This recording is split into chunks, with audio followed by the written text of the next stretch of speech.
नमस्कार, मैं हूं आपके साथ रोहित। एक बार फिर से पंजाब में खालिस्तान की मांग को लेकर बवाल शुरू हो गया है और लगातार ऐसी तस्वीरें आ रही हैं जो कि डरावनी हैं। आपको बता दें कि पंजाब में खालिस्तान की मांग को जिस तरीके से हवा दी जा रही है, उसके पीछे वारिस पंजाब दे के अध्यक्ष कट्टरपंथी अमृतपाल सिंह हैं और जिस तरीके से पिछले 2 दिनों से वहां से तस्वीरें आ रही हैं वो बेहद डरावनी हैं, क्योंकि जिस तरीके से खालिस्तानियों ने एक थाने को पूरा कब्जे में ले लिया और उसके बाद बवाल किया और अब उसी के बाद लगातार जो गिरफ्तारियां हुई थी अब उसमें रिहाई भी हो रही है। आपको बता दें कि खालिस्तानी समर्थक अमृतपाल के करीबी लवप्रीत तूफान जेल से फिलहाल रिहा हो गया है। उसके समर्थकों द्वारा गुरुवार को अजनाला पुलिस स्टेशन पर धावा बोल दिया गया था। समर्थकों के हाथ में तलवार, बंदूक और लाठी डंडे थे जो कि वीडियो में साफ दिखाई दे रहे थे।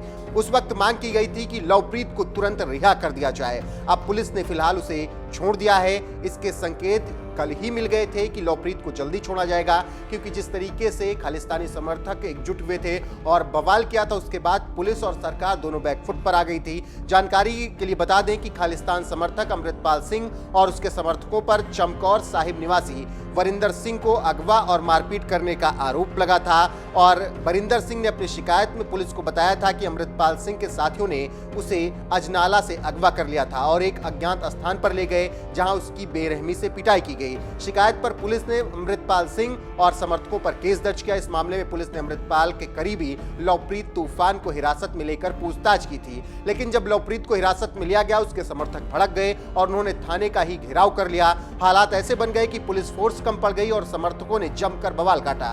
उसी मामले में अब लवप्रीत को छोड़ दिया गया है। असल में पुलिस ने कहा था कि जो सबूत हाथ लगे हैं उससे पता चलता है कि घटना के वक्त मौके पर लवप्रीत मौजूद नहीं था। ऐसे में उसके खिलाफ कोई भी केस नहीं बनता है। वैसे इस मामले की वजह से जमीन पर तनाव की स्थिति देखने को मिली। लवप्रीत के समर्थकों द्वारा सिर्फ थाने का घेराव नहीं किया गया बल्कि उनकी पुलिस कर्मियों के साथ भी झड़प हुई। उस झड़प में 6 पुलिसकर्मी घायल हो गए और इसके बाद बवाल और ज्यादा बढ़ा। लगभग पूरे दिन तक ये बवाल चलता रहा और देर रात तक मामला धीरे धीरे सुलझा और अब जाकर लवप्रीत को रिहाई दे दी गई है। आपको बता दें कि जेल से रिहा होने के बाद लवप्रीत ने कहा कि मैं सिख समाज का दिल से शुक्रिया अदा करता हूं, उन ऑफिसर्स का भी शुक्रिया जिन्होंने मुझे अच्छी तरीके से रखा।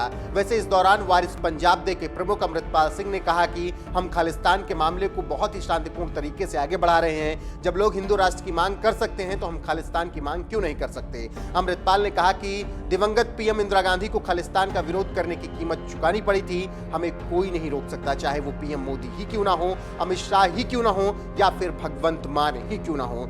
मुझ पर और मेरे समर्थकों पर लगाए गए आरोप झूठे हैं। इससे पहले अमृतपाल सिंह ने देश के गृह मंत्री अमित शाह को भी धमकी दी थी और उन्होंने साफ कहा था कि जो हस्र इंदिरा गांधी का किया गया था वही हस्र इन लोगों का भी किया जाएगा। बहरहाल खालिस्तान की मांग को लेकर लगातार इसी तरीके से विरोध हो रहा है। देखना होगा कि सरकार इसमें आगे क्या कुछ करती है और किस तरीके से इस मामले को ठंडा किया जाता है।